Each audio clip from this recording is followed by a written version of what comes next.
What up, everybody? I'm your host, JP, and this is my co host, Josh. Hey, everybody. And welcome back to another episode of the Film Bros podcast.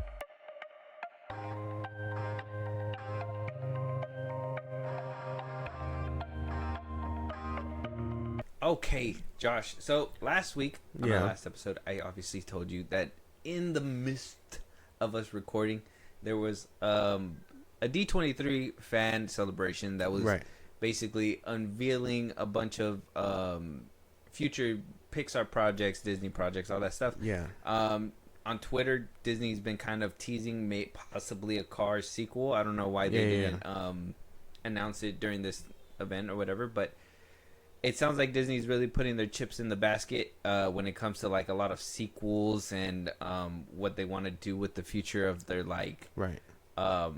IPs and whatnot. We got the list here. Obviously, like I said, we couldn't break it down at the time because we were in the middle of recording. They were in the middle of doing the junket, and we just didn't have the time to go ahead and wait. We don't run on Disney's time. No, we run on the Film Bros time. That's clearly. Right. So we'll go down this list, kind of see the details that we can get, and kind of comment on it, and then we can go ahead and just start moving on. First things first, we got Toy Story 5, new characters and plot details. Obviously, last year we found out that this was going to be a movie about kids being iPad kids, right? Like iPads versus playing with toys, video games outside and all that. Sounds like it was going to be from the plot synopsis, is a toys versus tech.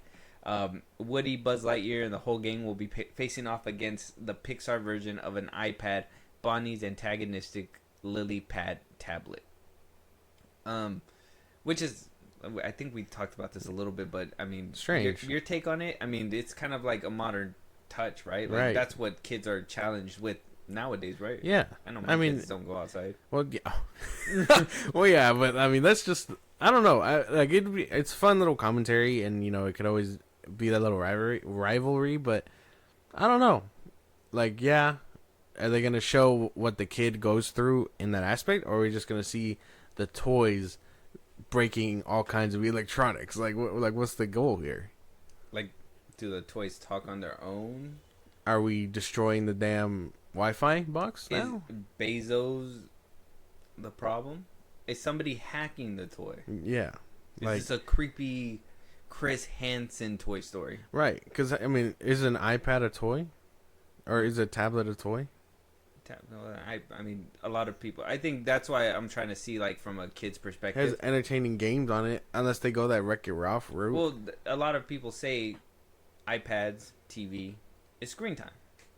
That's what a lot of people like to kind of put it for kids, is like, it's screen time. So, it's going to be one of those things of, like, how much screen time is too much screen time, and if that kid's losing reality and whatnot, right? So it's going to touch a few bases that I feel like I'm not ready to talk about, so maybe Toy Story 5 is right. It doesn't make sense. Maybe not theater. I don't know. We'll have to wait and see. I got to see a trailer. But we do get a first look at Smarty Pants. It's going to be kind of like a kid's, the best way I could put it is like a kid's leapfrog device where they learn how to, like, alphabet and do the little things or whatever. It's going to be played by Conan O'Brien. Smarty Pants toy? Sure, man. Yeah, I guess that works. That's fine. You don't like Conan? He's not. I never thought he was that funny. No, you're right. Yeah, I had to think about it. I was like, did I ever hear a funny Conan O'Brien joke? No, he's not that funny. He does some wacky things on his late night show, but it got canceled. Exactly. So how wacky can he actually be? Toy Story 5 is going to be hitting theaters June 19th. That's basically all they gave us. I mean, they got a viewing. There was like a little, I couldn't find it on the internet anymore, but there was a little like screenshot. Oh, that's right. It got copyrighted. There was a screenshot of like the different buzzes. It's going to be like an army of Buzz Lightyears. Oh, I saw that. And they had like different symbols than the original Buzz. Because I think they suffered recall and just were stuck in that motion, I think they said. Mm-hmm. So, I mean, looks interesting. I guess they gotta let us know what you guys think, though. Toy Story 5. That's basically the tidbits that we got from there. They got a little, like I said, a little sneak peek, but not for the public just yet. Pixar also gave people a first look at their new Hoppers and their next original film, Gato. Hoppers. Hoppers, we seen that with the beavers. Right. Okay. Yeah. Avatar. Right. It's Avatar. It's not Avatar. Yeah, I remember that. Okay. And then I can't wait for that one. That one actually looks pretty good. Was the other one lizard? Gato. Oh. About a cat. I'm assuming. Oh, okay. Never mind then. It's because I remember that the ending of one of the movies had the stupid lizard meme, so I thought that was something. No. Elio. I think that was the ending of Elio. Oh, okay. This one says Gato follows a black cat who lives in Venice and forges an unlikely bond with a street artist. It sounds like Stray. It sounds like a movie like Stray. That game was amazing, by the way. But yeah, Stray. So apparently Disney and Pixar also has Incredibles 3 and Coco 2 slated for 2028 and beyond. Damn. That's you're a little too far out. And beyond kind of sounds crazy to me. Is and beyond for Incredibles 3 as in you're going to have to wait a beyond amount of time? Right? Like we might have it for 28, but if it's not done, expect it further down the line. That's crazy. I mean, I'll be there, but still crazy. They're like, one of these movies is going to be made by 2028. Yeah. And it might not be Incredibles 3. Yeah, basically, yeah. I mean, a Coco 2 sounds fun. I don't know. I mean, where did we go from Abuelita passing away, right? And saving the memory of, like, her dad and all that stuff. I don't know. Because as much as I liked the first one, I don't know if it needed a sequel. No, I don't think that it needed a sequel. The first one was kind of perfect the way it kind of ended. Yeah. I don't know. It doesn't make sense to me. Incredibles 3 needs to happen immediately. So let's fast track that one. Yeah, the one that actually needs a sequel is Incredibles 3. Yes. Let us know what you guys think. Hoppers, obviously, we watched the trailer. It looks good. That one looks good. Gato sounds interesting. I don't know how much, it sounds kind of like a Ratatouille. Yeah. The cat gonna help him paint. Basically. And then, yeah, we need an Incredibles 3, obviously. And before the cast pass away, please. Absolutely.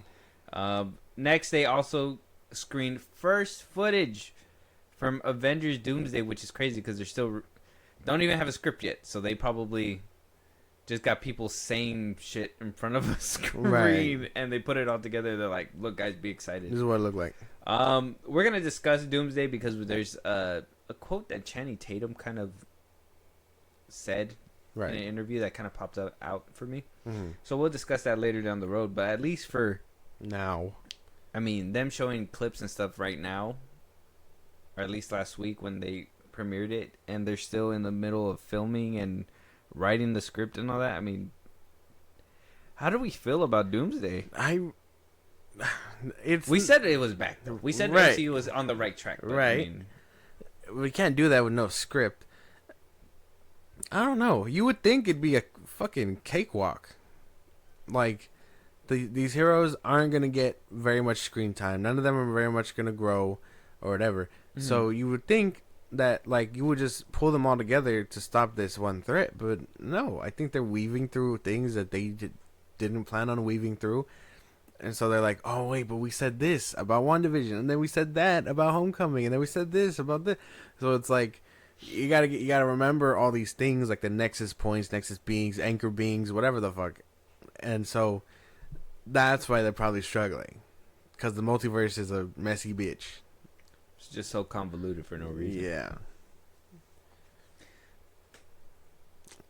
I do think they are kind of rushing it. Like I said, there's a quote that we're gonna have to talk about in a little bit, but I do think that there are certain things in the aspect of, like, pulling everybody together from, like, different sections, like how you said, right, nexus beings, all that, but not just that, personalities from what I think Marvel was trying to do, as well as give everybody their own flavor and their own flair, and to try to put them all into a box again is kind of delusional. It's kind of tough. And I think it's a lot, way more work than what they probably did with Infinity War and Endgame. Because that had to be a lot of work, right? Right. But you kind of knew where you were going at that point. Doomsday was a pivot. Secret Wars was supposed to happen, but Doomsday was supposed to be King Dynasty. Yeah. So that they had to hit a hard like left Mm-hmm. and get all these people. And Doomsday is working with a lot more people than the Avengers movies were.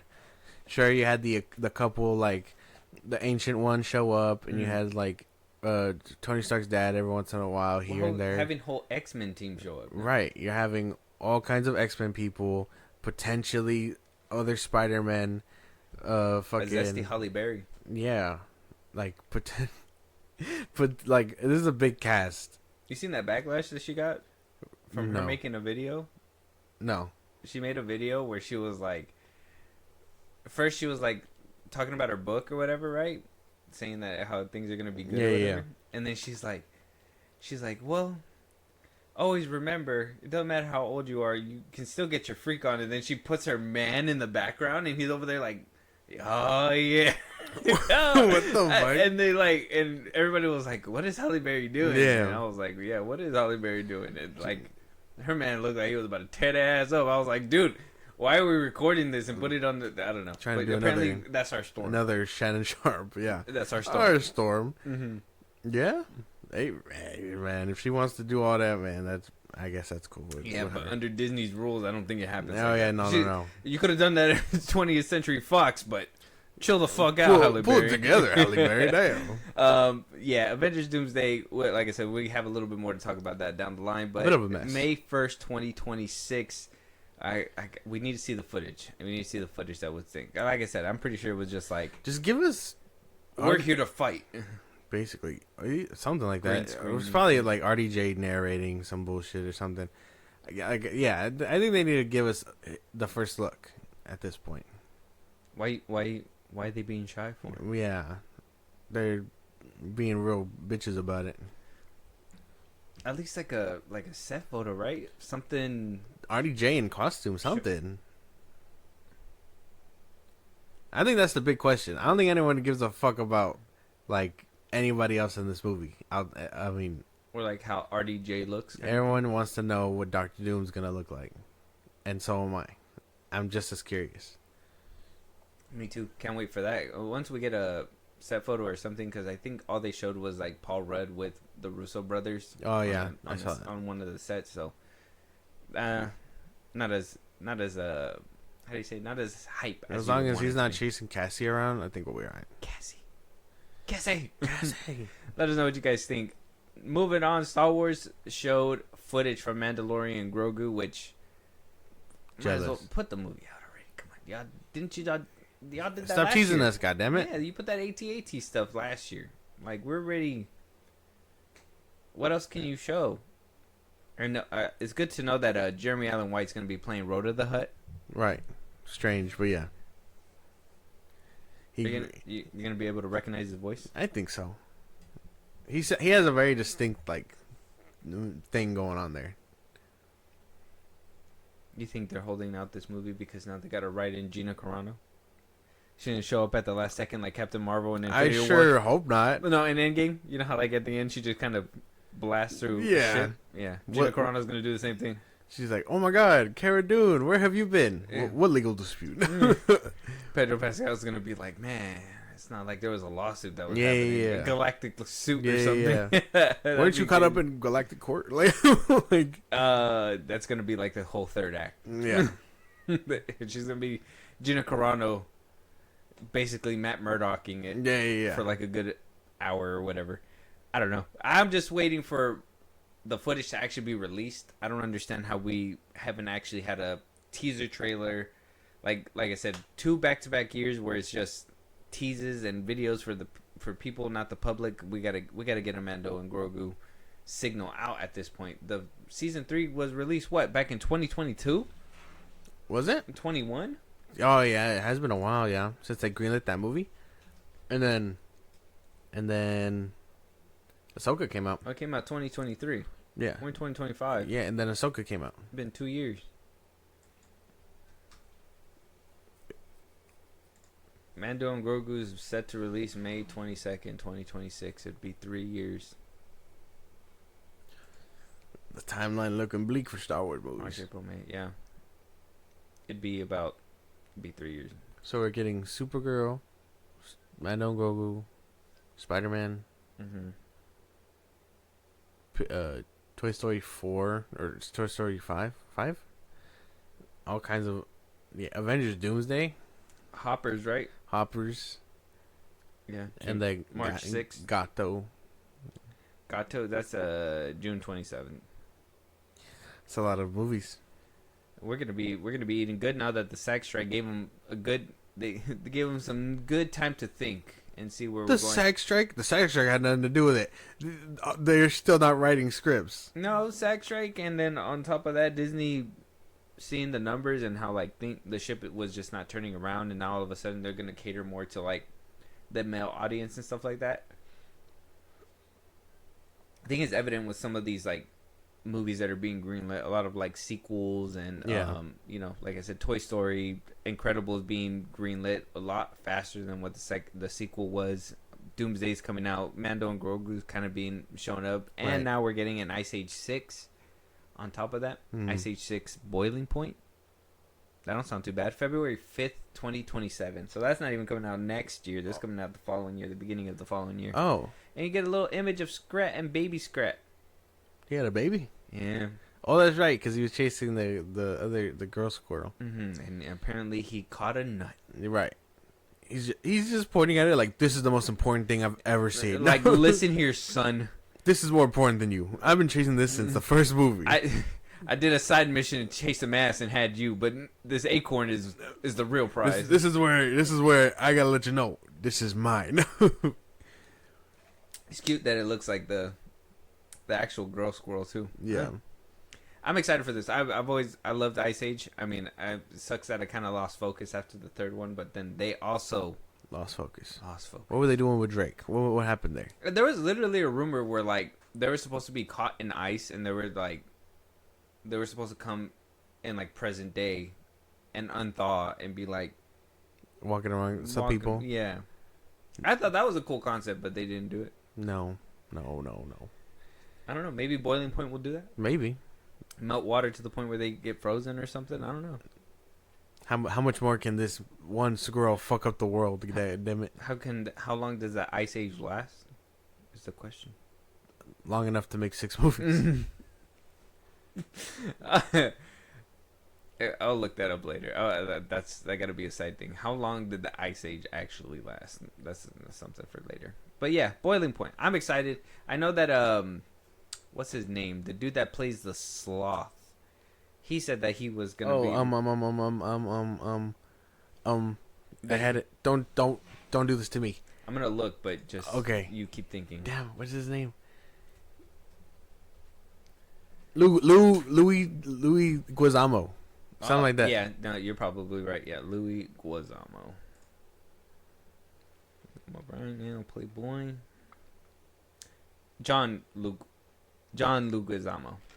I got his last name. Butchering names is what happens here at the Film Bros podcast. We try not to, but shit just happens. When all these actors have crazy ass names, it's kind of hard. Why can't you just be a Steve? I gotta call him The Rock. Like, no, that's Dwayne. Yeah, right. Like Tom Cruise is easy. Ezra Miller is pretty easy. Right. And then you got Arnold Schwarzenegger. Like, what am I supposed to do with that? Sylvester Stallone. Stallone. What do you want me to do, bro? Chad Stahelski. Yeah, like these people are built ridiculous. Obey Noy. Like, I'm sorry. Crazy ass names. Obey, whatever. Yeah. Zack Snyder's so simple. James Gunn is pretty simple too, but I mean, yeah. Sorry. Trigger. God damn it. Moving on. And we got an original film called Hex, releasing November 25th, 2026. The film centers on an oddball teenager and his mother. When a pair discovers the teenager's weirdness is actually hidden magic, they're transported to a brand new magical world. Do we have a trailer for this one?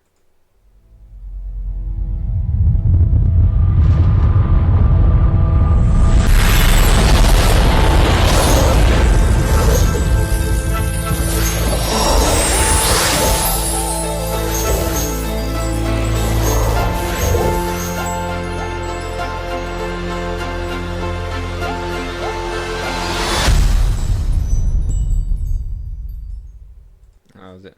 Wow, Hexed. not bad. I was expecting a little bit more like chaos magic, but sure. Right?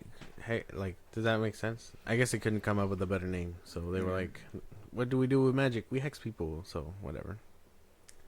Yeah, I don't know. The awkward teenage boy and his type A mom. What's a type A mom? Type A. And his type A mom. Type A mom. What? The fuck's going on here? Yeah, look that up. I don't. There's a type B. No. What's the C?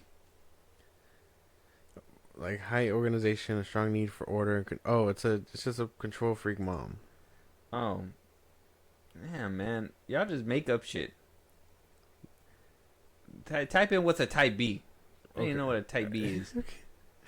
Type. Goddamn. It's gonna be a lazy fuck. It's gonna be the ones that are like chill, relaxed, spontaneous, and flexible. Approach to parenting, prioritizing experiences and connection over meticulous order and control. So one's a control freak and the other one's laid back. That's just what it means. So I guess he's gonna have magic and she's gonna be like, "Don't do magic." Like what? Like somebody in the comments gonna be like, "Wait till you figure out what a type Z mom is." Like, she just turns into a zebra all the time. Oh my god. I can just see the Animorphs, the old books. That'd be crazy. Yeah, I don't know. That one kind of side tangent on the type A mom thing, but I mean, I guess okay. So she's just over strict, and the kid's gonna be a little weird and lazy and shit, and she's gonna be like, "Well, no," and you gotta get your act together. Stop living in this fantasy world, and then he's gonna transport them to a fantasy world. Mm-hmm. She's gonna be like, "What? None. My order is out the window." Or either that, or hex them, right? Or be like, what is it? Curse them. That's what I would think. Yeah, it's kind of like as kids, it'd be like, "Oh, we're gonna let you parent us for the day" or something. Right. I don't know. Well, that one sounds kind of dumb. You're losing me, Disney. I don't know. Yeah, maybe the animation will surprise us. Right. I don't know. But that was basically all the highlights from D23. I mean, at least we got one little snippet. It wasn't like a full blown trailer, but I mean, hexed. Yeah, hexed. I don't know. Well, I mean, I enjoyed that. It looked kind of nice. And then I think Ice Age looks pretty good too. Ice Age. They didn't even change the animation either, so that's pretty good. I'm excited for Ice Age. I love Ice Age. Yeah. Toy Story 5, I still think that's an unnecessary thing that we're still getting. Prioritizing the sequels isn't exactly a good look. I guess on this list, what's the most look forward thing for you? Ice Age? Ice Age, and then Doomsday. Ice Age first. Yeah. Unfortunately, it comes after, though. Huh? But yeah, let us know what you guys think. D23. We didn't get too much. I'm hoping a lot of this stuff comes out to the public. Maybe we gotta sign up for the membership. I looked into it. I'm probably gonna do that. We can do that. I would. That's why to go to those events would be cool. To be continued. Yeah, maybe next year. Let us know what you guys think. Moving on, Josh. Dwayne Johnson caused the frenzy over the weekend, or at least during the week, on a Monday actually. Woke up on a Monday and everybody saw him basically go out there, promote his Smashing Machine film that basically released this week, right? Right. And everybody was shocked with his transformation. He did away with the muscle, like completely. And if you know The Rock, as well as I know The Rock, he prides himself on the muscle. He's always been the muscle man. He's always been. I think Black Adam was like his like triumphant thing where he was like, no padding. Yeah. This is all me, baby. Yeah, right. Yeah. See that print? I did the roids for this. Yeah, that's basically it. So, I mean, this in and itself caused people to be like, is he sick? Is he blah, blah, blah. Nobody actually thought, like, he would transform his body because this is never... We're going to get into, like, his comments and stuff like that and why all this happened. Yeah. But, I mean, what did you think when you saw this? Were you like, is he sick? I didn't think he was sick. I mean, I figured it was just a logical thing. I mean, somebody probably... Like, I have two reasonings. That somebody probably told him, like, hey, man, you are damn near 50 years old, bro. You got to lay off the shit. And he was like, okay. That, and then, well, comply that with his acting career. So it's like, hey, Why not reinvent myself? And now this is what he looks like. Kind of gross, actually. Gross. He needs a beard.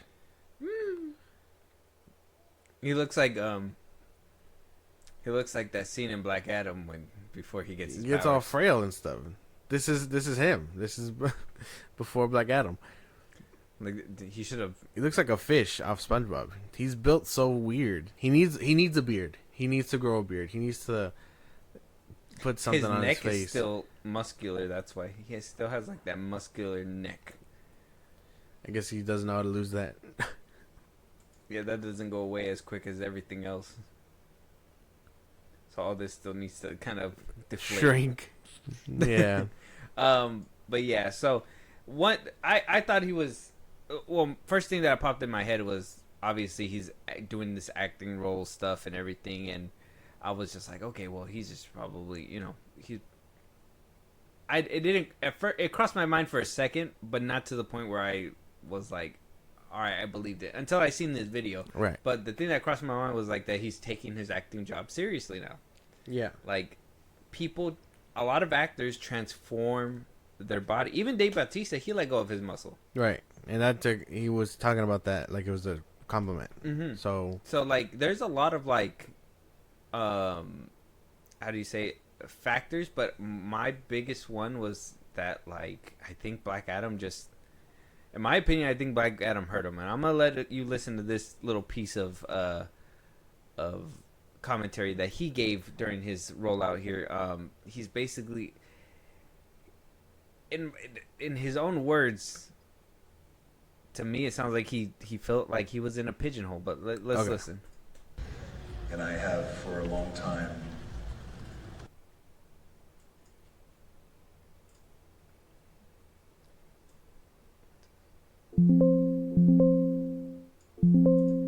One, two, three.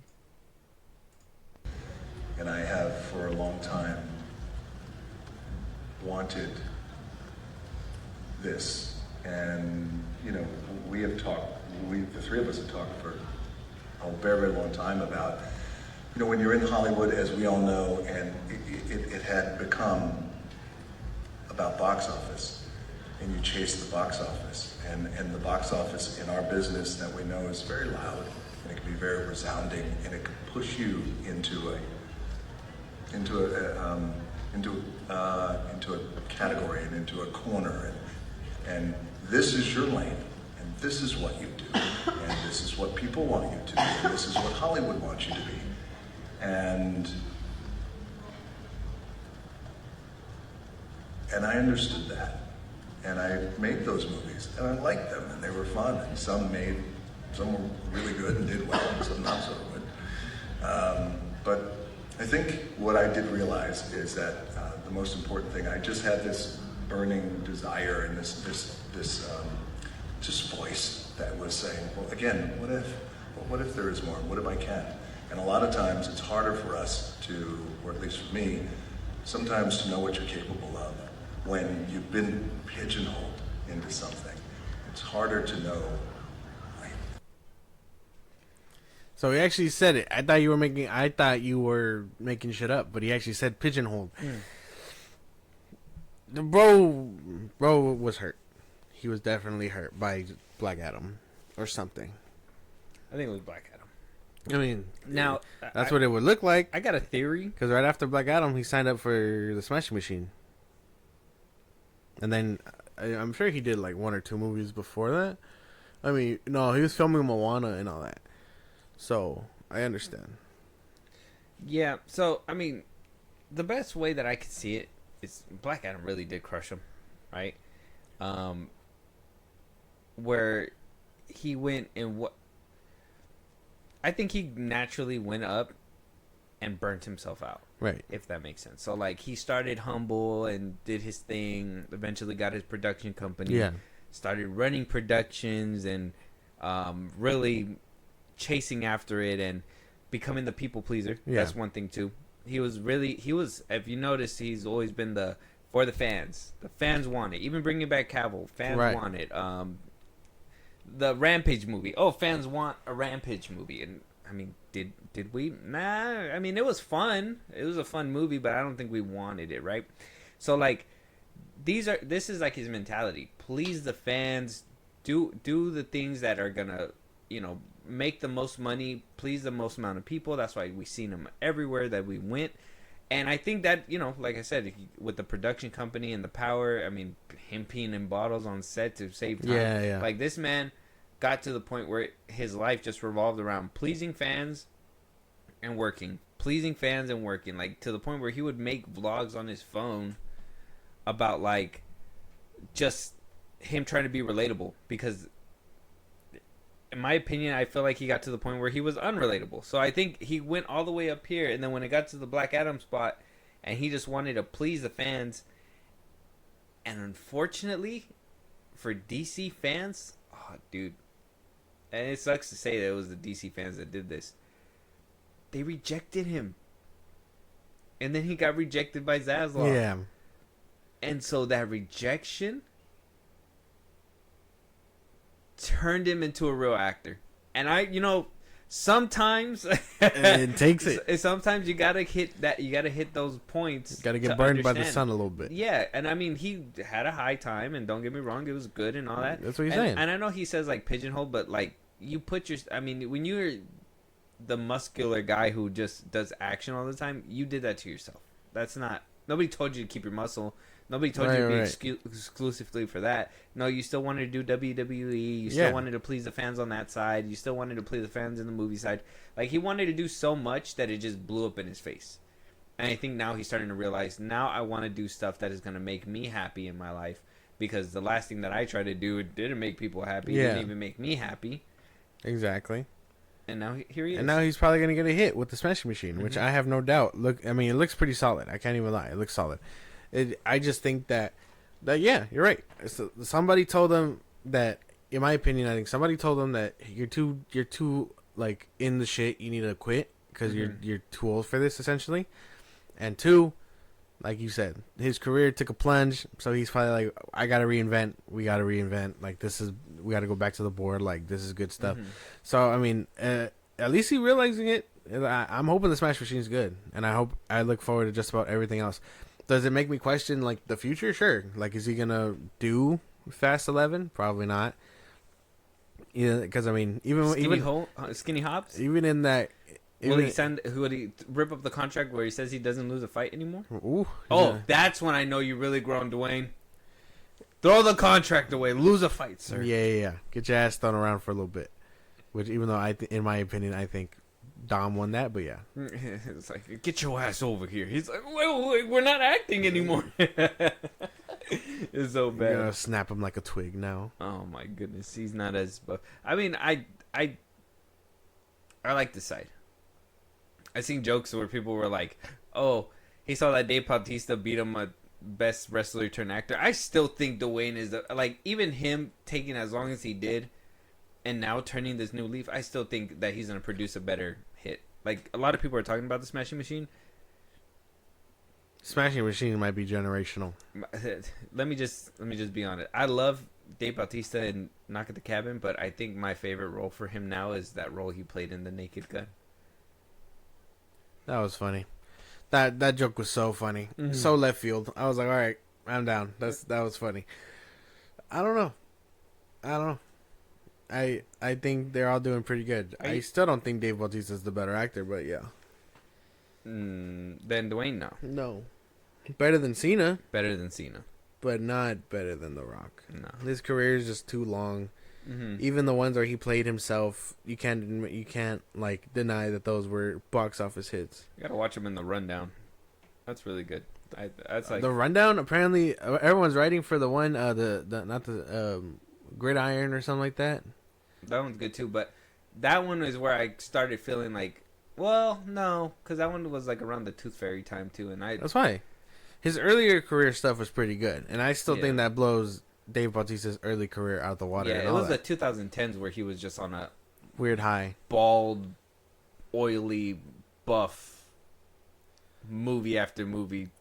Jungle. Put me in a jungle, and we'll get us out. Yeah, like that'll be it. Yeah, that's basically what it was. Personally, I loved him in the Fast and Furious franchise. So I think he does great in then 5 and 6. He had a falling out with the lead person, yeah, though. well, yeah, but I think he does great 5 and 6. You don't like him in 8 as a little cameo? No, Oh, I wish he was there more. he's like, yeah.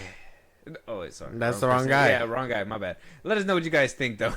Smashing Machine is out now. Dwayne is turning a new leaf. Do you like him as this serious actor now, or do you want? I mean, will this exclude him from keeping like that box office potential open, like with the whole maybe like how you said Fast and the Furious? Like, is this just gonna be him strictly drama now? I don't know. If it is, I'm good with like maybe a few years of like serious rock acting. Prosthetics, change them up, make them look different. Put him in a horror movie. That'd be cool. I don't know. You don't think that this would look horrifying? No. That's Imagine crazy. this as like a demon paralysis. I don't. Demon like He's just gonna be in someone's corner. Can you smell what I'm cooking? Yeah. You're gonna hear like the rubber band snap. He's like, those are the roids. Yeah. Just sticking it in. That'd be crazy. I'm telling you, that'd scare me at the edge of my bed. That's just looking at me standing like that. That's disturbing. His teeth are so unnaturally white. That's what you do when you have money. He's like a brown man, and then the whitest thing about him is his teeth. Oh, we gotta love money. Moving on though, Danny Ramirez is up to play Scarface. He is gonna be taking on the iconic role from Al Pacino himself. They're gonna be taking this reboot to a whole nother level. They're gonna make sure that we actually have a Latino actor. We're gonna have a Latino director. I believe the director is gonna be I just had his name. Tom Culver. Tom Culver. That doesn't sound Mexican at all. That's a lie. So apparently they're gonna be making a new. Oh, actually he is. Oh wow, Tom. They call him Tom. Yeah. But yeah. So apparently they're gonna be doing this Scarface reboot. About time. I thought we were gonna have one a long time ago, and I thought we were gonna have like. To be honest, when Narcos came out and Pedro Pascal was in Narcos, and yeah, I thought he was gonna be our next Scarface. Mm. Glad that didn't happen, Right. but somebody else would have been cool. I don't know. This is like a timeless one, so I don't know. Danny Ramirez playing him. I'm not sure. I mean, I've only seen him in Captain America and in The Winter Soldier and stuff like that. So I mean, I don't know how much of a. Where does he come from? Does he come from like what is it? The Karate Kid show? Danny Ramirez? Yeah. I'll tell you right now. Hold on. Have we seen him in anything else? I don't know. For him to do Scarfaces. Okay. He was in Top Gun Maverick. He was in the Captain America and all that stuff. He's gonna be in Doomsday. Look Both Ways. No Exit. Oh, he plays Manny in The Last of Us. Valley Girl. Winner. Giant. Silo. He's done a lot of like straight to streaming stuff.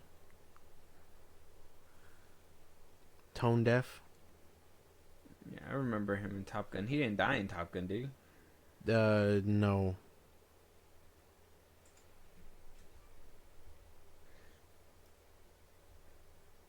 Does he look Scarface potential? I don't know, man. I can't even tell you. Like that's the thing. I feel like Al Pacino gave you like this rigid look. I feel like he's too clean. That's why they're gonna have to like dirty him up. And like that whole movie, like yeah, you can have some like a real Mexican play him and like stuff like a real because Cuban Yeah. or Cuban. That's right. Cuban. Right, and like you can do that for sure. But I don't know. Like, I think that's the thing. The whole story romanticizes like the cartels and the drugs and all that stuff, just for it to end in like disaster. So I don't know. I can understand the the potential for a reboot just to retell the story for new audiences, but like, it's classic. It's a timeless classic. Like, even if this one comes out, I'm pretty sure I'm still gonna want to watch the Al Pacino one. I'm just saying, Richard Cabral should fucking be. He looks pretty solid. I think he should be Scarface. I don't know if you've seen him in like movies and stuff like that, but No. I'm trying to think of like the most notable one. I mean, he was in Sons of Anarchy. I don't know if you've seen him in Sons of Anarchy. No. He was in Lethal Weapon. That's how I knew him. He played like a street gang member turned cop. Right. So I thought he was pretty good in that role too. I don't know. I thought he would do like a really good Scarface, but I mean, he actually looks like a cholo all tatted up and shit like that. So I don't know. I don't know how well that would have been, but I would have seen it. Right. I don't know. I don't know about a Danny Ramirez doing Scarface.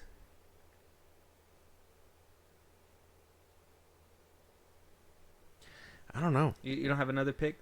Another Latino pick, maybe? No. Oh, he was in End of Watch. Oh, yeah. Mm-hmm. Walk of Shame. Yeah. I mean, I don't have another one, no. I thought I did, but no. None of them, like, Glenn Powell. No. ring the bell. Sorry. Yeah, he's just gonna be competing with a timeless classic. That's like trying to remake The Godfather and all that stuff. Like, I don't know, because those are classics. I mean, can you remake The Godfather? Probably. You just need you need somebody who could sell it the way that they sold it, because you can't. A lot of the times, Wasn't that also Al Pacino? it was Al Pacino, Robert De Niro. Al Pacino had a whole dispute about coming back for the third one. Shit's crazy. What a time to be alive. When the money's not there, you don't do it. That's what he says. I don't know. I don't even know if Danny Ramirez could do it. But if he does, though, Scarface, a modern Scarface is necessary. Like I said, I thought we were going to get one in the 2010s. Imagine if we would have had one in the 2010s. We probably would have had like a... It would have probably been like one of the Nightmare on Elm Street kind of movies. Like, just a monstrosity to people. Right. Yeah, that would have been a bad era. But I guess now they're ready to tackle it for whatever reason. with Danny Ramirez, out of everybody. The most cleanest Mexican you know.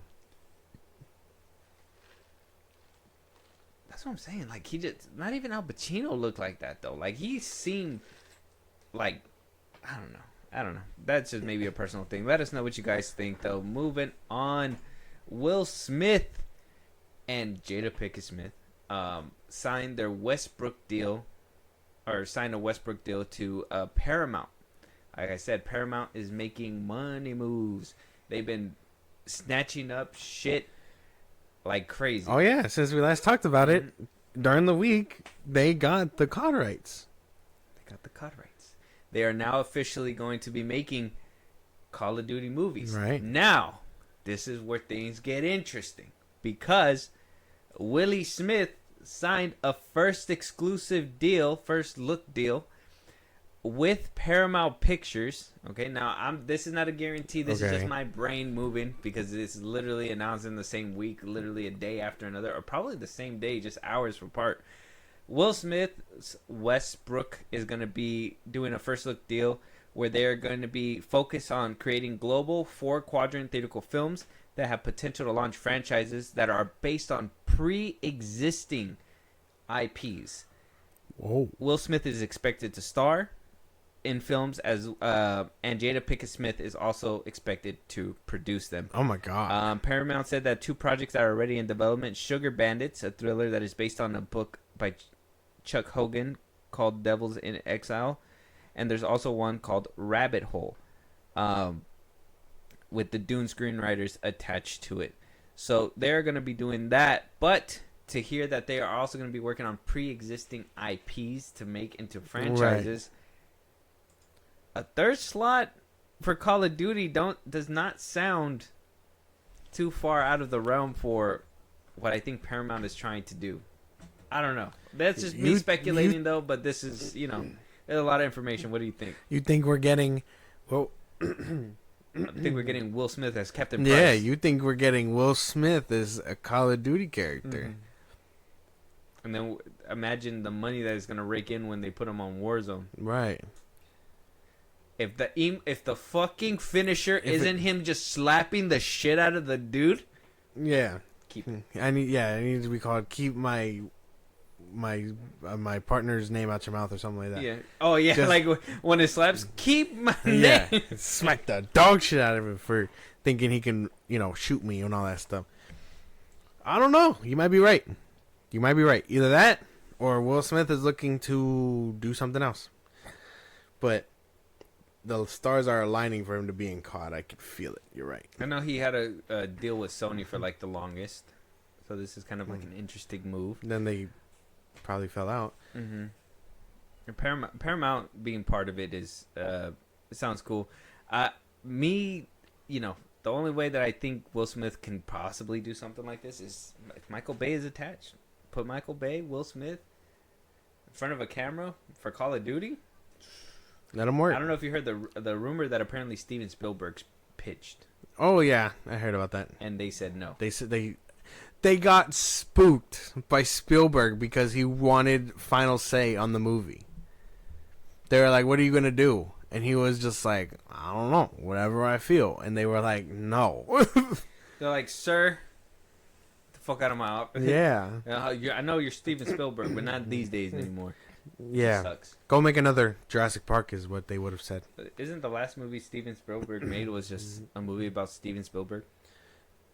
No, he did Ready Player One, and then he produced a lot of stuff. No, he did that Spielberg movie. Did he? He made it about himself. About his life. If no one's gonna make a documentary about me, it might as well be me. Yeah, he made a movie. Who about better him. to make the camera work move like me? Like. Yeah, I'm pretty sure. I think he directed it. I don't know if he directed his own thing. What's it called? He produced a lot of stuff. He doesn't really get behind the chair anymore. Yeah. He has a lot of producer creds right now. Producer. Oh no, maybe I was tripping. I thought there was.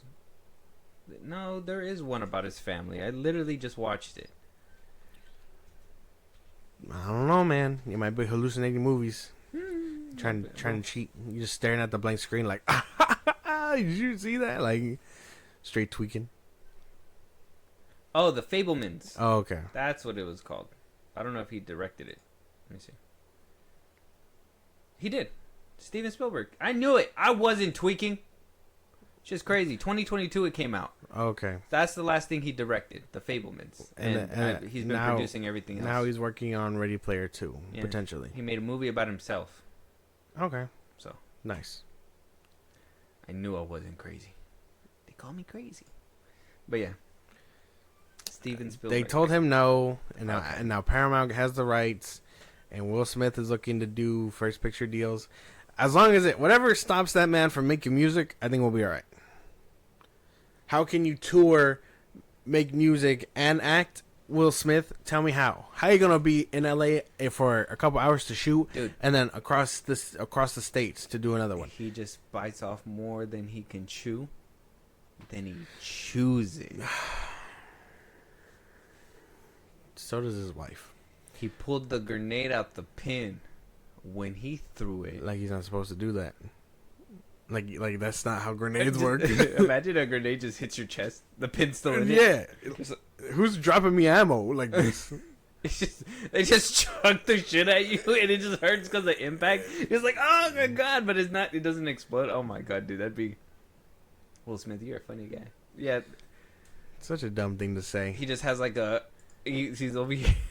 He's over here having a Call of Duty moment and everything, and then he's just in a brothel or something, and he just like starts rapping. He's like, no, he's like Big Willie's in the house. He's gonna have his gun right, and then the camera's gonna throw at him. He's gonna pull the grenade. He's gonna be like, wink, fucking throw it. Like that's not what you're supposed to do. Girls, yeah, girls. Dude, that's one thing about this too that kind of worries me is that like Will Smith attached to a. Like, is he still a draw with everything that's been happening to him, from the slap to the music to? I mean, here we are. He just needs to stop. He has to like go back to being like conserved about himself. He's trying to be that young Willie. Am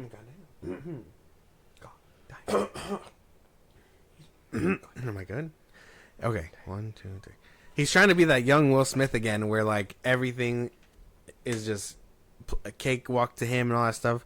But no, your reputation's been tainted since the slap, bro. You gotta get off the internet for a little bit and just act or something. Mm-hmm. Even if he took a couple years not to do music, even if he took a couple years to like just chill out, people probably would have forgotten and then welcomed his next big thing with open arms. But no, you can't hit the Rock or hit Chris Rock and then do nothing, apologize, get your right to the chair revoked, and then make a slavery movie.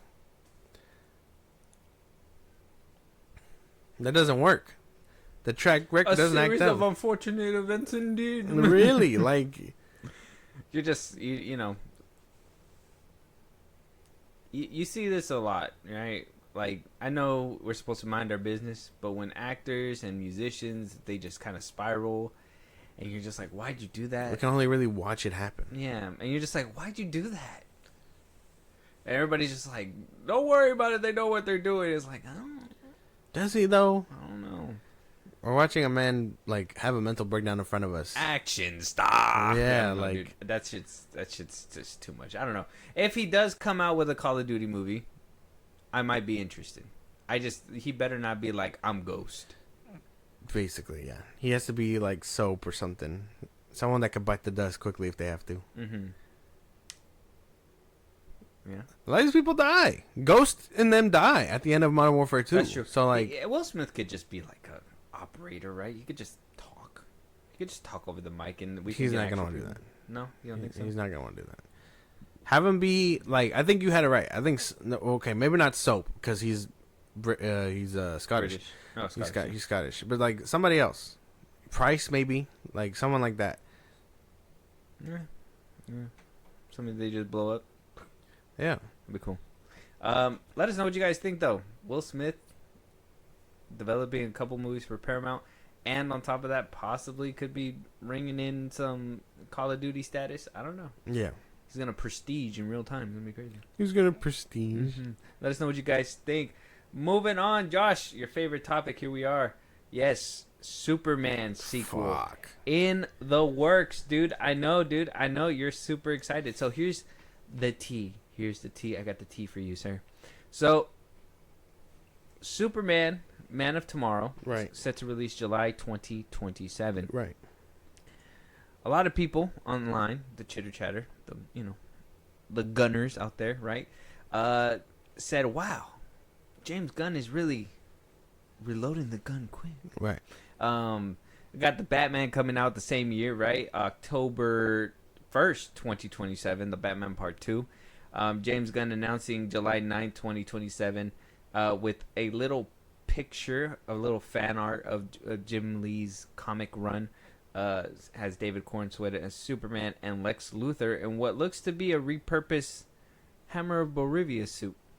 I don't know. Most likely. What do you think about this announcement so far? We're gonna dive deeper into this, but we're going surface level first. I mean, I would say it's pretty quick.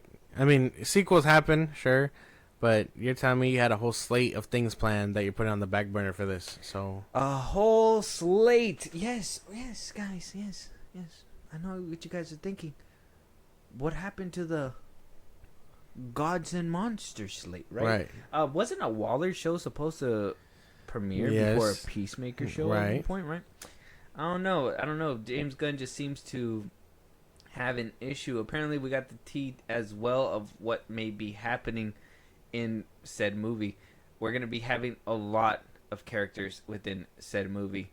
From Hawk Girl, even coming out on social media saying "see you soon" with a poster of Hawk Girl and basically teasing that she's going to be in the movie.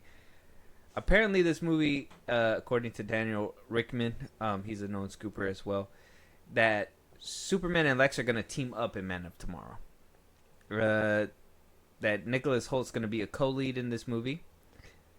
That this movie is going to be an ensemble. That we're looking at Peacemaker, Lobo, Supergirl, and other people, which I have a list of other people that are also being rumored right here on my telefono. Green Lantern. We don't know if it's Guy Gardner or not. Right. It could be Jon Stewart. Could be Jon Stewart. I said Peacemaker, Lobo. We got Supergirl. Probably some newcomers. Can't doubt that we're not going to see like Metamorpho. Right. Maybe see Joey a little bit older or something like that. You know, just to continue it off. Right. So, again, you know, I just got to point it out real quick. I don't know if he's directing it. He is. Hopefully not. Did he say he was? He's producing, directing, and writing. Okay, well. Again. Yeah, he said he was on the lengthy rewriting process right now, so that he's getting it prepped up and everything. This man cannot write a solo movie to save his fucking life. Put a gun to his head.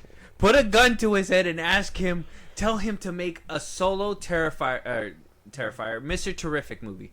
Put a gun to his head, say, make a solo Mr. Terrific movie. Watch this man crumble at the seams. Right. He is just gonna be like, shoot me. I can't do it. You put me in a corner. Shoot me. This is my downfall.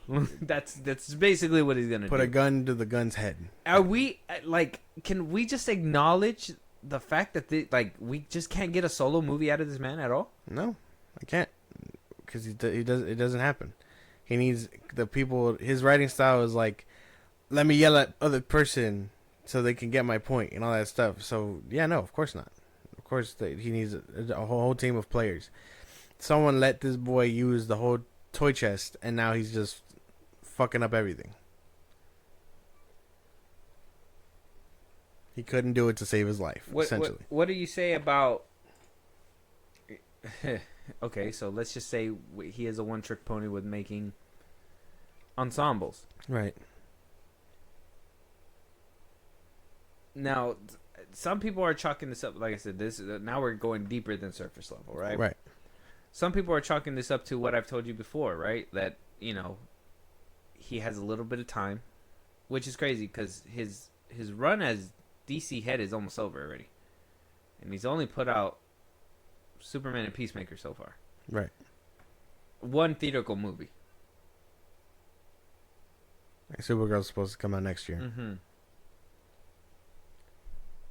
Him also using Nicholas Hoult yet again.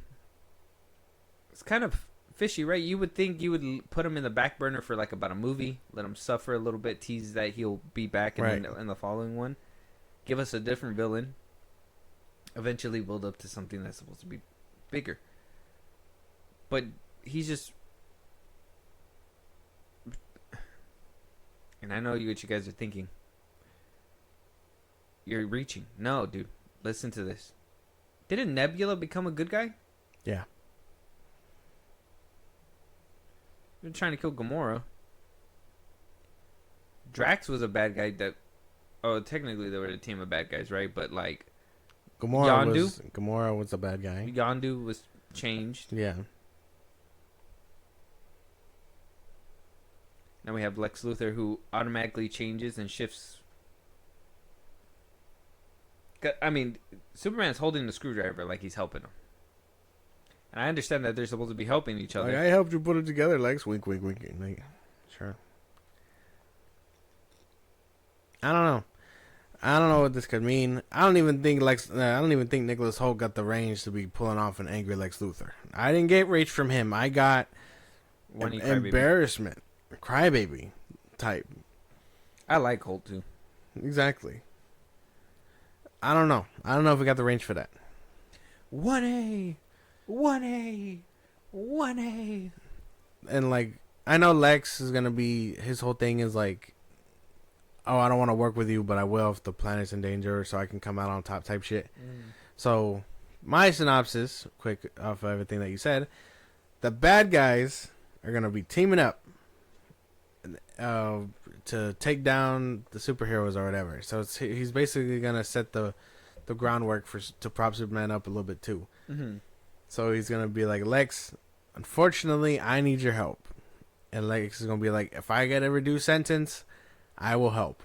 And so like we can make that happen. So now he gets a mech suit. He's probably at the end of the movie. He's probably gonna turn on Superman and be like, sure, I already got my freedom. Like, fuck it, or whatever. I don't know, something like that. But they're gonna team up and fight everybody else. Man of Tomorrow could literally, if James Gunn was smart, he's not. But if he was smart, Man of Tomorrow would literally be a story about Lex Luthor, and like him setting the groundwork to keep Metropolis like safe, obviously, but with like tech. He could be the Man of Tomorrow. Imagine something like that. Setting up the Legion of Doom in the background, right, while also trying to be a one-up to all these superheroes. Like, oh, Hawk Girl literally murdered this fucking politician in the last movie. I wouldn't do that shit. Yeah. But he's doing it in pocket dimensions and shit like that. So like that would make sense. And like, you know, then we get around to like things. Like I said, we're gonna get even further. Some people were calling out the name. Oh yeah, that was essentially what Man of Steel's sequel was gonna be called.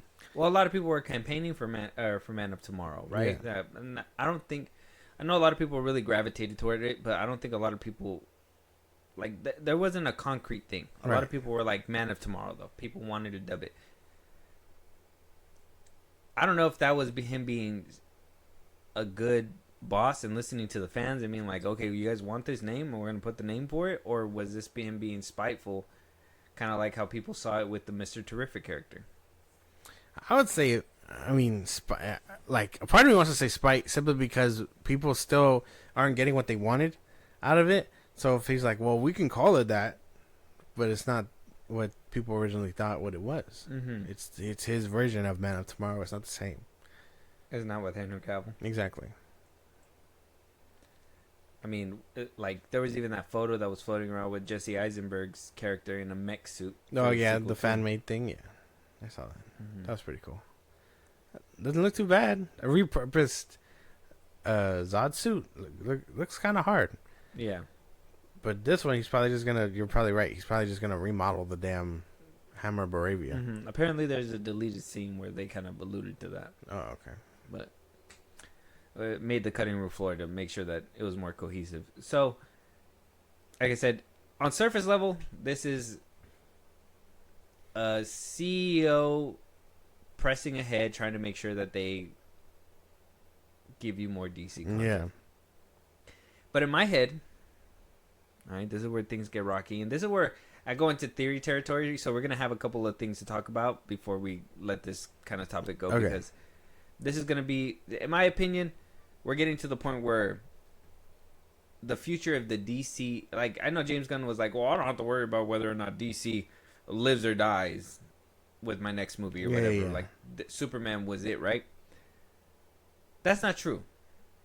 I think he still needs to worry about his job when Zaslav sells, because I do think we have talked about it. Zaslav is looking to sell.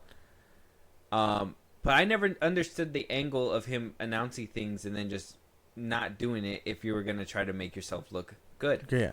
This is where theories come in, and this is where, like, I find people that talk about it. Now, I do have that Josh dude and his side from the Den of Nerds that he's going to speak on this as well. But this comes from a Twitter account. I don't want to give it too much credit, so I'm gonna go by what he said on this thing, and we'll see how much validity we can give it. Okay. It says here, Gunn has been trying to align his universe to the sale of WB, and this is why he only released a single film almost 3 years into a 4-year tenure. Superman went poorly, and he has WB lying their ass off to keep DC valuable for the sale, but a renewal hasn't happened. The renewal likely hasn't happened. This is an abbreviation. It says they are made a year before expiry usually, and WB has frozen his greenlight powers because that's something for new ownership to decide. Whatever he says right now is noise that will run again through a new owner when it comes to spending. Now he's putting everything into production because he knows the sale is coming and his position is going to be evaluated by a new owner, so he wants to throw a snowball down to the hill to scare a new owner from dumping him and stopping everything in motion. All the announcements that seem out of place and order is because they are reflected by the action of purchase he is hearing. Superman tanks. Supergirl will as well. He needs to sell the future now, even though he has no power to spend. The dude is essentially playing with hundreds of millions to position himself into an extension he is not getting because it will be up to new owner that will likely be in place by November next year. And IP terrors. Potentially, if everything ends up being sold like they're saying, I can get that. I can understand that. Mm-hmm. If James Gunn can't stick to the slate and they're limiting everything because they're like, hey, we don't even give a fuck about what you're trying to do with those lesser known characters. People want to see Superman, Batman, Wonder Woman, The Flash. People want to see these people. So fuck what you thought before. We need to greenlight these people. So I can see him greenlighting the sequel because people are going to be like, well, we need a sequel to Superman. And people seem to have enjoyed it, whatever the fuck. Yeah, but not that much. Especially not, like you said, like streaming. Mm-hmm. So he's just going to greenlight that. We still have no word on what a Batman sequel would look like. Or a Batman Brave and the Bold would look like. We're getting Lanterns next year. Like, he was trying to pitch up these lesser known stuff, knowing he doesn't have lesser known stuff to spend on. Well, he was pitching lesser known stuff so he can do whatever he wants with it. Yeah, but now they're like, no, you gotta fast track sequels. If you think these heavy hitters are gonna sell with your name, mm-hmm. sell that shit. And I do think that's why he's struggling in making this an ensemble film as well, because I think that, well, if he's gonna put himself in a position to sell and say that I can draw in money, you got to do the same thing that you're known to do. Yeah, you got to do it again. But if you just do it again and you didn't even make that much this time, you're writing on the fact that, oh, this sequel's gonna go somewhere, and if it doesn't go anywhere, it's gonna tank. So, last but not least, we have Josh's take on all this. I mean, we do have, we did kind of read through this, but this is kind of his quick take on like what he thinks is happening when it comes down to the sale and stuff like that. I can kind of agree with some of his points, but maybe you disagree with the same points that I do. Of what could possibly be happening behind the scenes. Zaslav he just wants to sell this thing. He just wants to sell this thing and get out. And that's maybe been obvious from the beginning. Certainly obvious if you follow some of the steps, and then splitting the company, of course, to put like all the debt in the shitty company and make the other company more valuable to sort of like asymmetrically, avoid the losses is a weird one. And so what it seems like is Zaslav wanted a sequel. They don't want to make it a Superman sequel per se, but it's like a DC almost event film kind of a thing. And then they're going to have Batman, so they're going to have basically like the follow-up to Superman and Batman both in 2027. Hopefully get a lot of positive reception and make a bunch of money, and then sell the company to Paramount. Sell it to Paramount, and then Paramount's in control. And from there, I think you're probably looking at actually a much better, more cohesive DCU. I don't think Matt Reeves is going to finish his trilogy. I think he's just going to do that second film. I think Gunn will essentially at that point be able to create with Wonder Woman and with Batman. And I think also, too, like, I'm just going to be completely honest here. I think getting these characters away from Warner Brothers is good. I think Warner Brothers and DC has been a terrible match. I think that, especially for Gunn himself, who is a little just bit more like irreverent and wild and like crazy, I think he's a better fit under the Paramount guys. A little bit of the South Park energy comes to mind. I think Paramount would actually give Gunn more ability to do shit. I still think that Warner Brothers, whether it's just because of DeLuca and Abdi or just maybe other executives at Warner Brothers has this like this vibe, right? And they're like this 100-plus-year-old Hollywood studio, and everything really fucking matters, and it's all prestige, this, that, second, and the third. I think that's actually getting in the way. I think that's getting in the way of at least what Gunn maybe wants to do. And so I almost feel like what's going on right now is Gunn is sort of like soft launching this thing. He doesn't have the full access to all of these different characters, mostly because of the Batman deal, and then like, you know, Wonder Woman is just not there yet. I think Zaslav doesn't really care all that much. All Zaslav wants is to sell. That would mean he would care. That doesn't make any sense. Yeah. If you want him to sell, then he would care. He would care. He cares about his money. The product. He doesn't give a fuck about like anything else other than that the product better be good and it better make me fucking money because I'm looking to sell. Mm-hmm. I'm hoping whoever picks it up drops James Gunn. That's my big hope. I hope that like they can keep whatever he made and build off that. But I hope they get rid of him. That's my thing. I hope his contract doesn't extend over to wherever the fuck they decide to sell it to. If it is Paramount, that's good hands. As long as it isn't Disney, that's okay.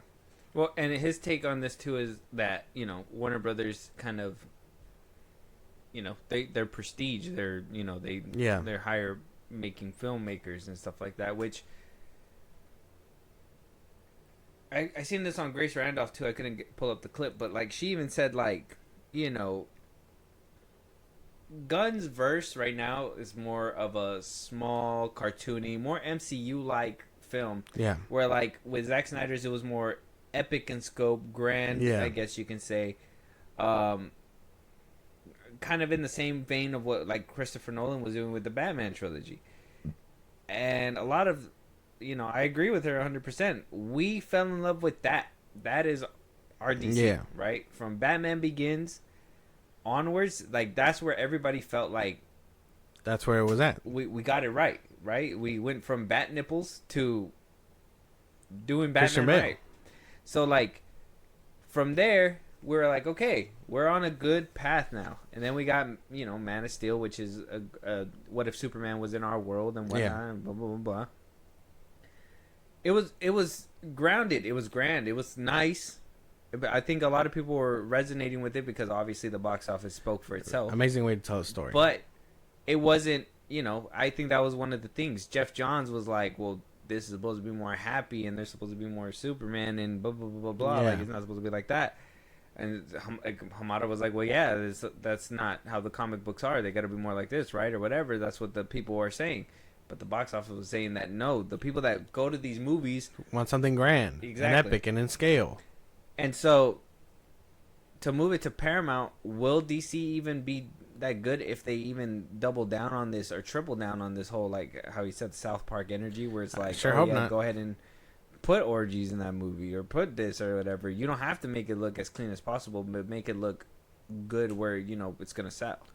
I hope that's not the case. Paramount should care about the movies 10 times more. WB at this point is looking for a quick buck, and they chose the wrong guy to give it to him. But that's all they're really looking for. I don't know. On paper, Gunn's a good pick. On paper, but in execution, we've already seen it. Yeah, $600 million does not move a company like that. For WB at its lowest, a $600 million is like chump change. Like it'll do it. It'll pay the bills, but we need billies over here. Mm-hmm. They are exactly like what WB was wishing for when Zack Snyder was giving them Man of Steel and all that stuff. Except they weren't broke.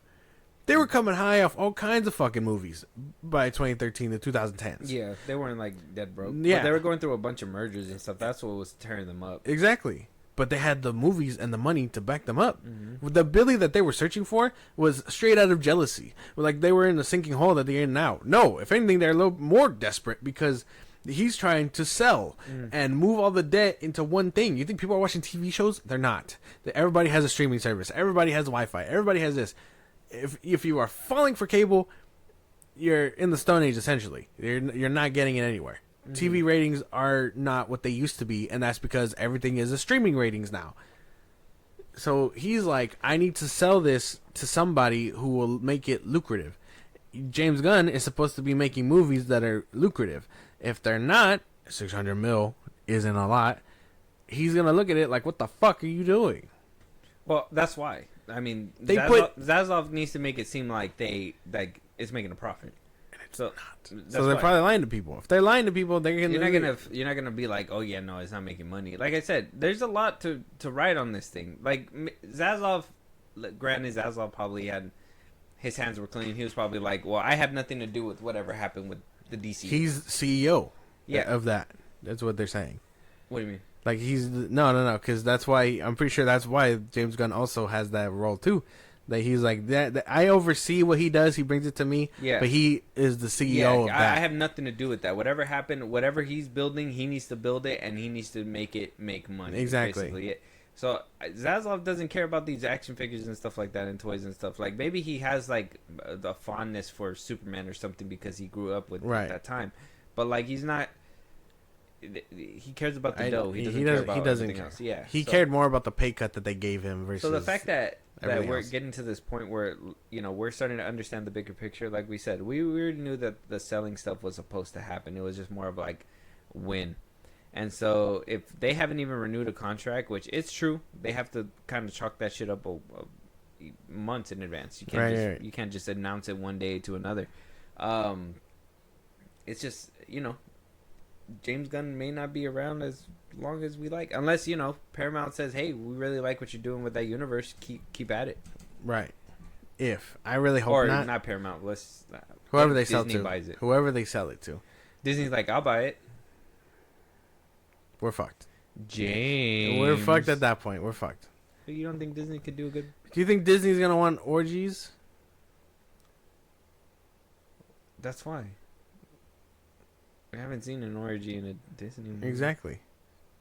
Are you advocating for the orgy? No, I'm saying like at WB. It seems like he just gets to do shit, and That's what here I'm saying. he's not gonna want to. He's not gonna get all that free range. Well, that's what I'm saying. If DC is bought by Disney, they're kicking James Gunn out again. I sure fucking hope so. I just need him gone. I think I just need him gone. Feige's they're gonna be walking down the hallway. There's gonna be that scene in The Boys where he's like fat ass. And he walks by and he's just like, "What'd you just say?" Yeah. And he's like, say it again.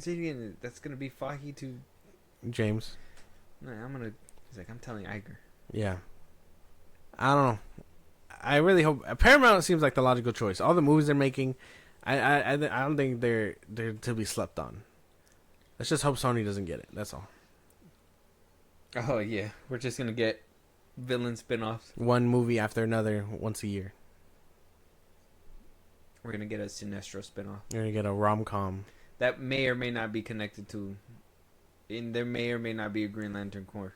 Yeah. I don't know. We'll have to wait and see though. Moving on. Let us know what you guys think. Man of Tomorrow is. There's a lot going on with Man of Tomorrow.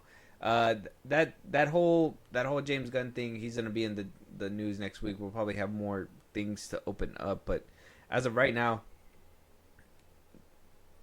things look, in my opinion, really quick, before we completely move on, that James Gunn is kind of trying to keep the ship from sinking. And I know he was like popping champagne and saying that like, oh, we saved it. We don't have to worry about it no more. But I don't think he saved anything. I do think that there's still work that needs to be done. And I just think that he needs to just be ahead and don't direct and stuff like that. I'm hoping Supergirl doesn't flop. Because if Supergirl doesn't flop and it does really good and it's directed by this dude that's not James Gunn and written by other people. Yeah. That's going to show us exactly who should be in who, maybe James Gunn has a good direction. Maybe. But his filmmaking and artistry is just not there. Like it feels too on the nose. Even when he did that whole scene where like the girl's driving away and he's like flying high with the whole rubble behind him and shit like that. Like that wasn't subtle. I know that what about Henry Cavill flying to the sun and making a cross while he's just floating there or whatever? That happened before Zack Snyder. That's been a thing. Brandon Ruth did that. Right. It's just they're soaking. It's like when you're fucking laying in water and shit like that. It Yeah. doesn't like do you think like, man, do I look like Christ when I'm floating in water? Like, no. That's not the thing. But when you put just him in float position, but like dude was like watching the girl like drive away as he was just floating there trying like aura farming. I don't know. It's crazy shit. Because I'm a punk rocker. Yes, I am. Let me know. Hate Let me this know what song. you guys think. Moving on. Channing Tatum getting literally a cork in the mouth by the two Russo brothers. Like I said, we were going to talk about this a little bit more in depth because Doomsday seems to be a mess. Not a mess. A wire. Just a bunch of different tangles in a ball. And I feel like Channing Tatum coming out and saying exactly what's going on. Alan Cummings has been coming out and saying about like the CGI and stuff. We haven't heard much about the script and how the Russo brothers are kind of handling these different characters in their one film. Obviously, we're able to see how like they handled Spider-Man and all that. And I mean, some people say Civil War Spider-Man is the best Spider-Man to date, but they're right. Brand New Day might change that. Who knows? So one thing that was told to him, or what he's saying that the Russo brothers did tell him, was that he was not going to be going full Cajun in this movie. He said that they want things to be funny, but they don't want him to go full Deadpool. They want to keep the drama and keep it tight. When Gambit gets serious, that's when he drops the Mardi Gras mask. Things do matter. Saying that there was no improv with the Cajun dialect, that it was very, very particular, that, he grew up on Mississippi, he was able to get it down, he said, but he's never done it, a little certain isms from the Cajun accent, but he said, and this is more important right here, it says, it was sort of a joke to make it intended to be unintelligible. Ryan would come up and say, I don't want it to know anything that you're saying on this take, so I just dialed it up all the way up. And then the others, he'd be like, all right, I got to understand what you're saying now. And then he would put it down. And he even says that he's been out, or he's now out for 6 months because of the fact that he hurt himself during a stunt. So, I mean, Gambit's not going to be around. He's not going to be as annoying. Kind of gives a little insight over like how Ryan Reynolds kind of runs his production too. But I do think that the Russo brothers kind of putting a lid on him kind of tells me that this is a push that not is necessarily that Anthony and Joe Russo wanted. Yeah. That this is something that Kevin Feige and Marvel said, put Gambit in this movie because fan service. Probably. Most likely. I mean, at the end of the movie, they set him up to do something else. So he's probably in the 2003 universe, getting acquainted with Rogue and all that stuff. I have no problem with it. Him being there. I liked his Gambit. If they're toning down his accent, that's fine. I know, like, I assumed that exactly that. It was just a joke. They were making fun of his New Orleans accent. I mean, even when you watch the damn X-Men 97, there's a big differentiate between what he's doing here and what they do. But you can still hear it. So if he's toning it down to where we can understand it and it's serious, okay. Because that's exactly what X-Men 97 did. So I'm down. That's fine. I don't care. It doesn't bother me that much. No. Doesn't bother me either. My thing is the how do you say? Kind of like the mashing, like I said, the mashing of different tones. Right? Will his Gambit be as received well with a different tone from Anthony Russo? Now, I mean, some people can argue and be like, well, this is Anthony Joe Russo. Like I said, that Spider-Man iteration to some people is the best. Yeah. If they make this Gambit not great, because the great part of him was just his comedic value to it. Because me personally, watching him, I didn't think he was Gambit, right? I looked at him and I was like, this is not It just seems like Channing Tatum cosplaying for whatever reason. Yeah. I don't know. Would that bother you a little bit or not? I don't think so. Because I like this Gambit. I like outside of the comedy stuff. That's what I'm saying. Like outside of the comedy Yeah. stuff. Okay. I liked him overall. Yes, he was a good laugh, but like when you take out all those like extra lines and all that extra stuff, I liked his action. I liked a lot of his action. He didn't get much serious talk in the movie. Yeah. No. A lot of it was. "Ooh, I'm about to make a name for myself here." That's right. A lot of that stuff was like funny. It's meant to be funny, and it was funny. But I liked a lot of his action. I kind of wish, I kind of am happy to get to see a different side of him for this movie. That's all. Interesting. Okay. Yeah. Let us know what you guys think.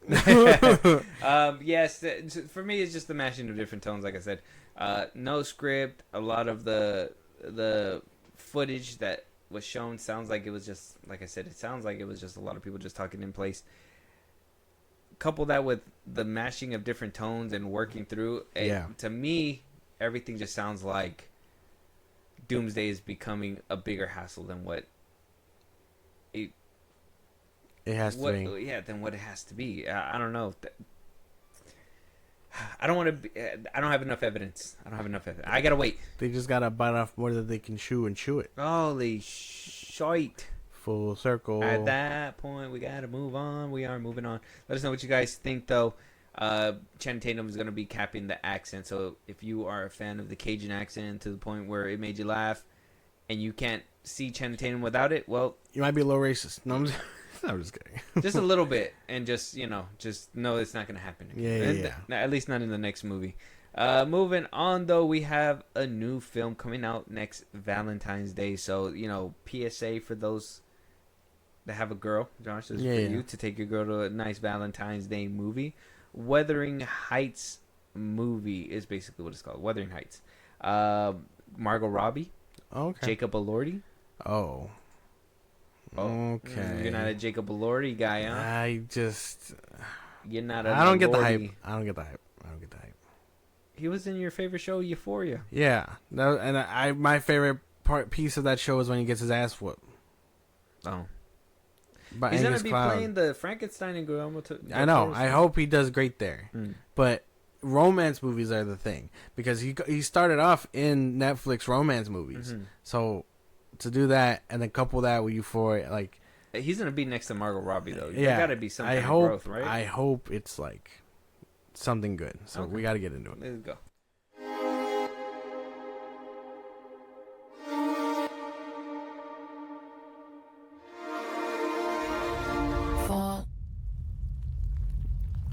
Fallen, I can follow you like a dog to the end of the world.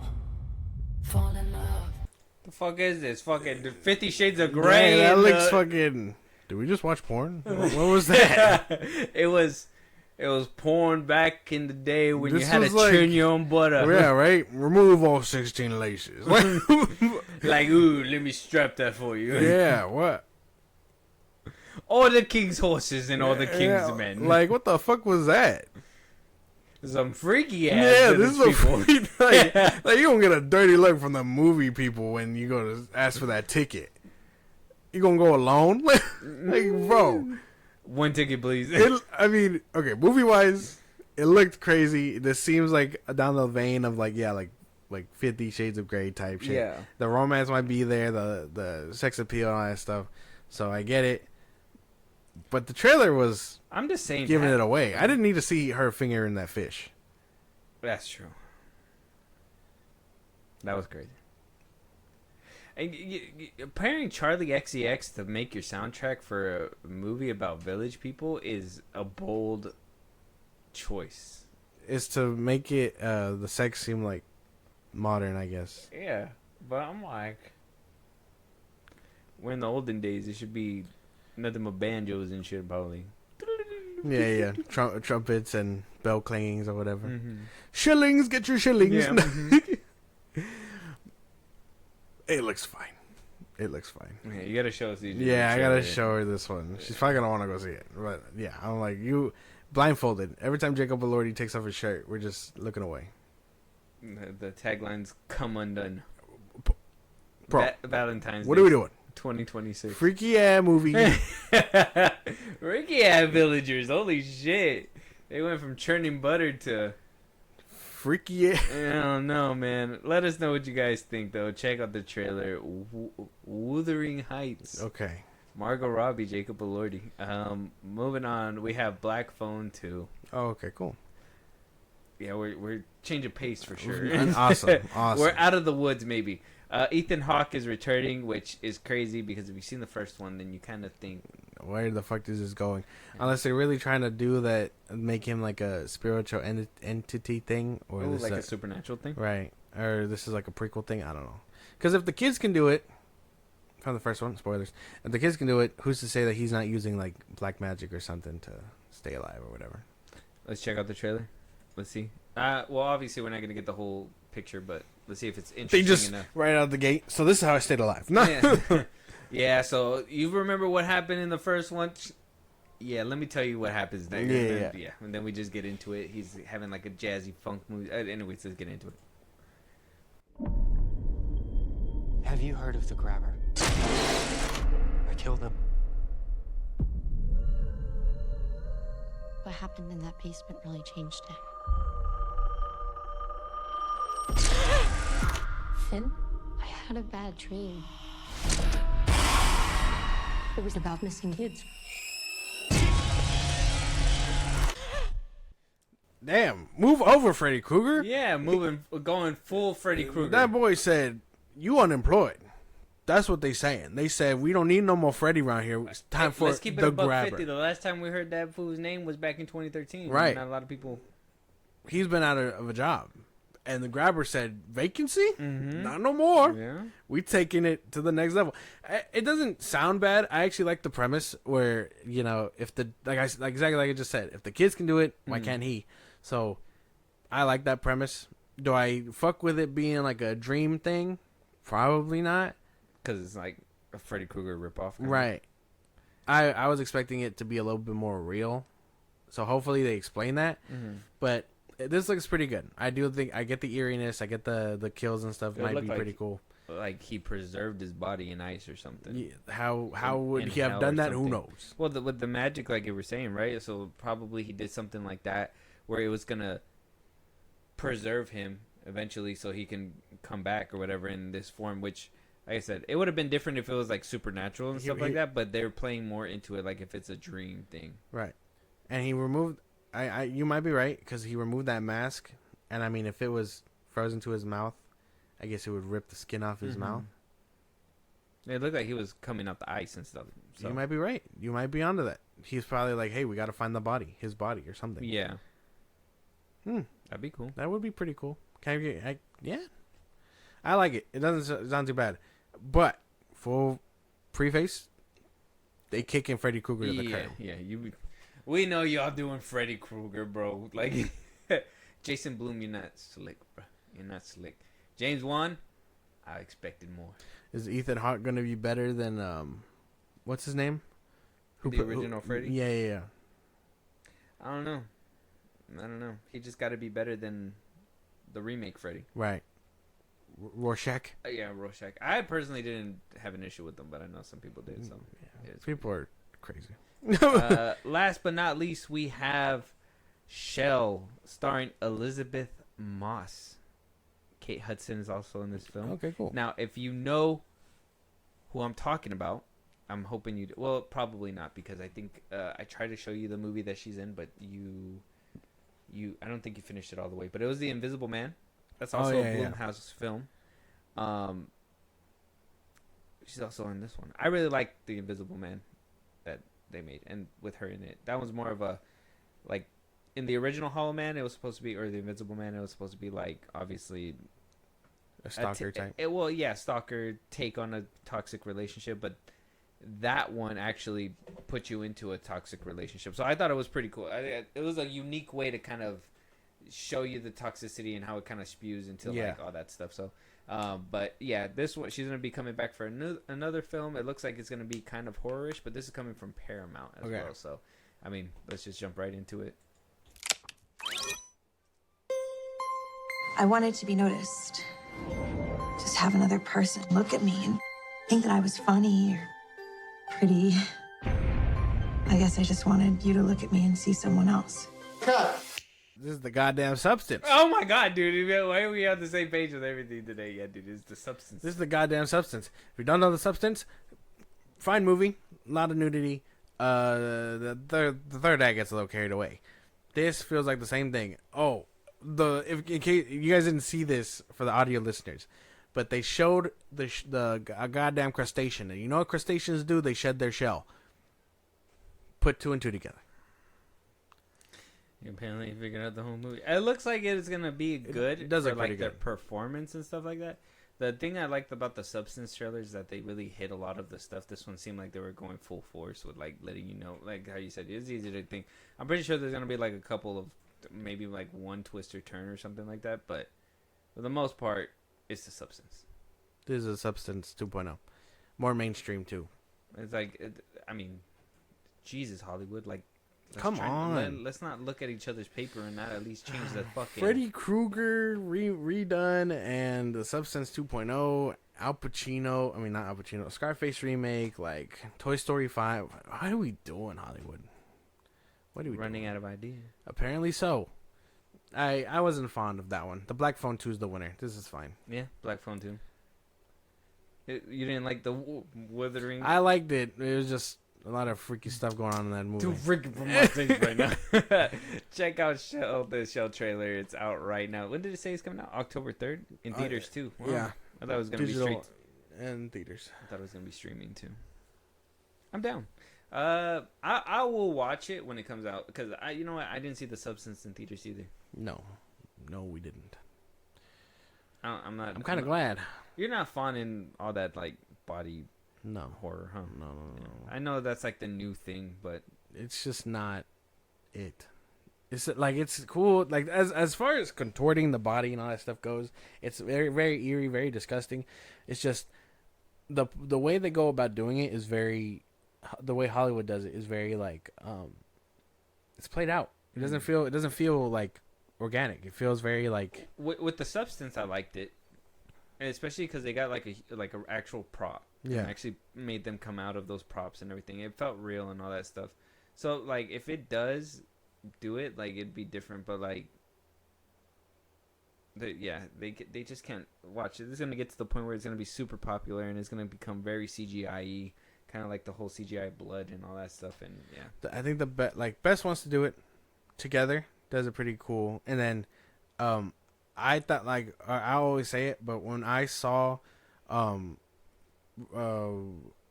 Evil Dead Rise or whatever, I thought they were gonna skimp out on the ending, but no, it was all of them bundled up into one. So I was like, okay, I can get behind that. That looks scary. You sold me on it because the whole movie was egging you on to that, and I thought they were gonna chicken out, but they didn't. They full sent it. So I was like, okay, those are the only two times where I thought body horror was pretty like okay, but now you're reusing the same shit. So. yeah. I thought. I was alive in a time where the scariest body like contorting was like in Harry Potter, when they just like travel. Oh yeah. You know, like when they're like swerving through Yeah, people, and yeah. I'm just like, wow, oh my god, it's so bad. It's so bad to do all that. Why would you even travel like that? Harry and Voldemort, when they like contort in the last one. Oh yeah, and they get together and everything. Yeah. Yeah, that shit's crazy. I gotta rewatch this for the It's almost that time. yeah. When I'm with my wife. All right, we'll get into that later. Let us know what you guys think. That is our last topic, though. Any topics, any movies, anything that we should be talking about that we haven't spoken about that you want to hear, any TV shows. We are going to be getting around to the Peacemaker TV show, and we're going to have a couple movie reviews lined up for you guys as well. You want to hear your voice on one of these episodes, Josh? Let them know where they can do all that. Twitter, TikTok, Instagram at FilmBros Podcast. Post on episodes are up. Getting hits up there for news and movies you want us to cover. Buzzsprout, link to the social I just gave you. It's like a Patreon. You subscribe to help the show grow. Greatly appreciate it. Listen to us anywhere you get your podcast at FilmBros Podcast, Spotify, YouTube Music, Apple Podcasts. Again, wherever you get your podcast. Be part of the conversation. Twitch at FilmBros Podcast. And when it's all said and done, subscribe to our YouTube at FilmBros Podcast. With that being said, we'll talk to you guys on the next one. Talk to you guys later.